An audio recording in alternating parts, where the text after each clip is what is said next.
When I think of the first Dead Space, I picture voiceless engineer Isaac Clarke creeping through the Ishimura, accompanied only by the groans of iron and gurgles of reanimated corpses, his face always obscured by the 3 glowing green bars on his helmet, and his only human company coming from warnings finger-painted onto the walls in blood. My memory is such garbage.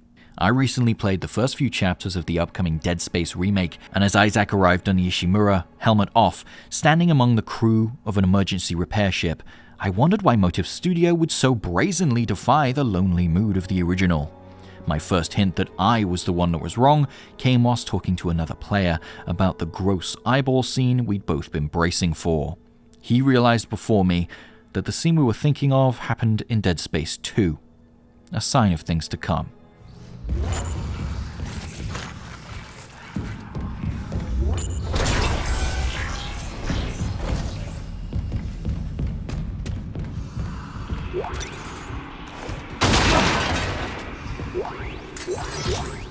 I was at least correct that Isaac doesn't speak in the original Dead Space, but the impression of solitude it left on me was way off. Isaac's got a girlfriend, his crewmates and others bug him with video calls, and even the dead talk to him through recorded audio logs that they carelessly left scattered throughout the ship's facilities. I'd forgotten how big of a buzzword environmental storytelling was back in 2008. BioShock and Fallout 3 were full of audio diaries and Pompeii-style corpse poses too. The alien carving that comprises the combat is most memorably done with the plasma cutter, a tool which shoots vertical or horizontal lines that sever the fang-like limbs of necromorphs.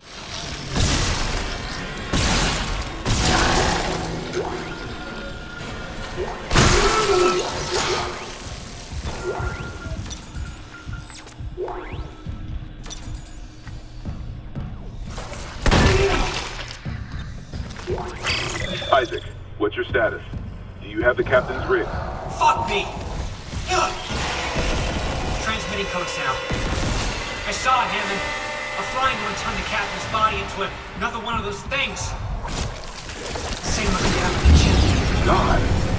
Maybe the command computer had something. In the late 2000s, limb-severing technology was still pretty hot. Dead Space was more or less the answer to the question, why not make a whole game out of Ravenholm from Half-Life 2? As well as obviously and infamously being Resident Evil 4 in space. It smartly made the normal guns backup weapons, and the main gun the cool, unconventional one that slices off limbs. The plasma cutter is as much fun in the remake as it was in the original. The only big difference is that the rotten skin of necromorphs is now shiny and peels away to reveal pink muscle. Graphics are the only area where my false memory aligns with the new Dead Space. It looks like how I remember Dead Space looking 14 years ago, even though it couldn't possibly have looked nearly as complex, gross, foggy, or realistically lit. Something else that had gone fuzzy in my memories were Isaac's techno-magical powers.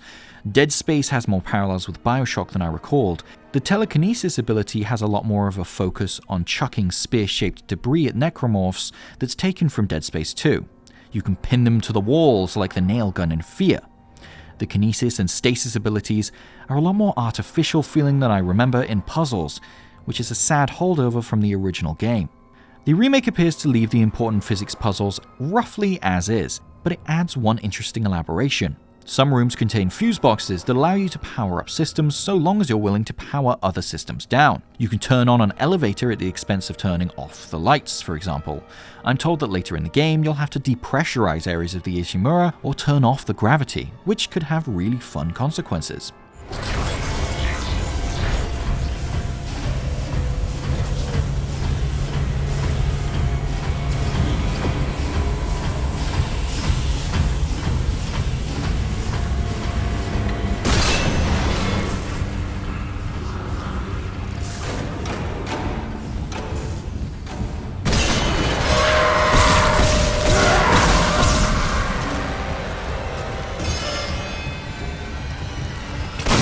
In the zero-G sections of the original Dead Space, you were stuck on the ship with magnetic boots, and you could only leap from surface to surface. In the remake, you can fly around like you can in the second game.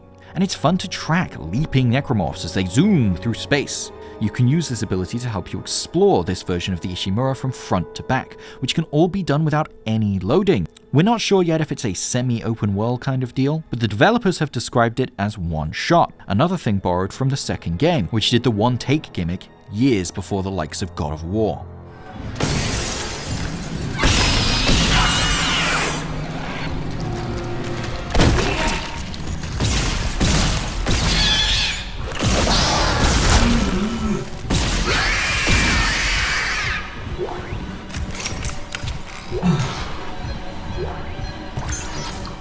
Unlike the original or the sequel, however, you won't be entirely safe when you return to areas you've already explored. Throughout the remake, an intensity AI will mix surprise necromorph attacks in with pre-scripted ones, and otherwise try to spook you by messing with lights and sounds. It's not like Left 4 Dead, where zombies emerge from doorways like bees from a hive. I never went, this is the AI at work, so it feels like a subtle addition. The same goes for the decision to put Isaac's voice actor, Gunnar Wright, back to work. This is yet another thing the remake has nabbed from Dead Space 2, so it's not like the spirit of the series has been violated, and Motive has shown restraint, and Isaac only speaks when spoken to. The unfinished remake build I played had some bugs, frame rate dives, a certain action that turned me into a no-clip ghost, but EA said these bugs were accounted for and wouldn't make it into the final release. If that is the case, then the new Dead Space will be a lot like the old one, except with modern graphics, a far more detailed Ishimura, and many of the gameplay improvements and other changes lifted from Dead Space 2. Engine and damaged the valves to hell and back. We just wasted an hour fixing them. Now we need to restart the south refueling station, but some jackass turned off the power and locked up the circuit breaker. No engine, we're gonna hit planetfall soon. What now? There's gotta be someone around here how to spare access card. Ghost. We can hear that? Davers, go!